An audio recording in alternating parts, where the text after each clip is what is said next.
እንዳ'ቦይ ብላታ አቦይ ብላታ ድሕሪ ሽፍትነት ዘበነ ጣልያን ማዕርግ ተዋሂቦም ዓዲ ዝኣተው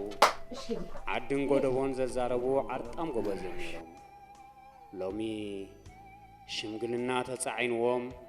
ሳልሳይ እግሪ ወሲኾም ካብ ደንበ ንባይተ ዓዲ ጥራሕ እኳ እንተተሓጽሩ ሓይሉ ውሽጦም ግን ኣይነከየን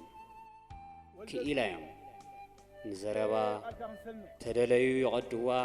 ተደለዩ ይሰፊዋ ደም ሰብ ንኾንቱ ይፈስስን እዩ ወለዝጊ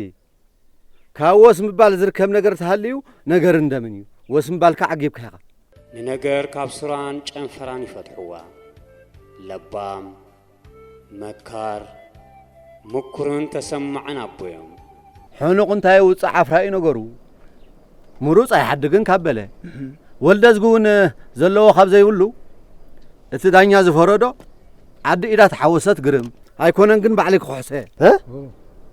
ነገር ዓዲ ብደቂ ዓዲ ዝፍታሕ ዝብል እምነቶም ዘይቅየር እዩ ቅድሚ ናጽነት ከም ዳኛ ዓዲ ኮይኖም ንቑርብ እዋን ሰሪሖም ነይሮም እንተኾነ ኣብ እዋን ደርግ ጉዳያት ናብ ቤት ፍርዲ ጥራሕ ክቐንዕ ምስ ጀመረ ብሕታዊ መዝሓሊ ነገር ኮይኖም ዓገብ ካብ ምባል ኣይተቖጠቡን ድሕሪ ናጽነት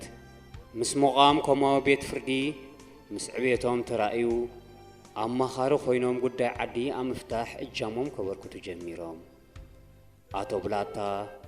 ኣሽምባይዶ ቆይቆ ጎረቤት ደም ዓልየት ክዓርቁ ዘይእግሞም በዓል ሻም ሰብኣ እዮም ሰውት ዕሽነትና ከምኡ እዩ ንቖልዓ ከብድዎ ይግደሎ እምበር እንዳበልካ ጅፍዕ ትውዕሎ ንሰበይቲ እውን ከምኡ ቆፎ ንባዕለያ ትመልእ እምበር ድሌታ ሰበይቲ ትመልእን እያ እሞ እንታይ ኣጉዲለላ ብሽሻይ ዝዕለቕለቐ ቤት ሒዛ ጉርምሪም ክትብል ኮላኮ እንግዲድ እየ ዝብል ንሱ ሓደ ነገር እዩ ባህግታት ሰበይቲ ግን ሽሻይ ጥራይ ኣይኮነን ሰበይቲ እኮ ተጠንቂቃ ትተሓዛቕሓ ምሮፅ ዋ ኣፍቅራ ሕቆፋ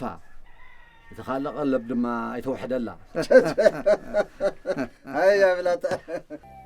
ሎሚ ጉዳይ ዓድን ጎደቦን ዘብቅዐ ክመስል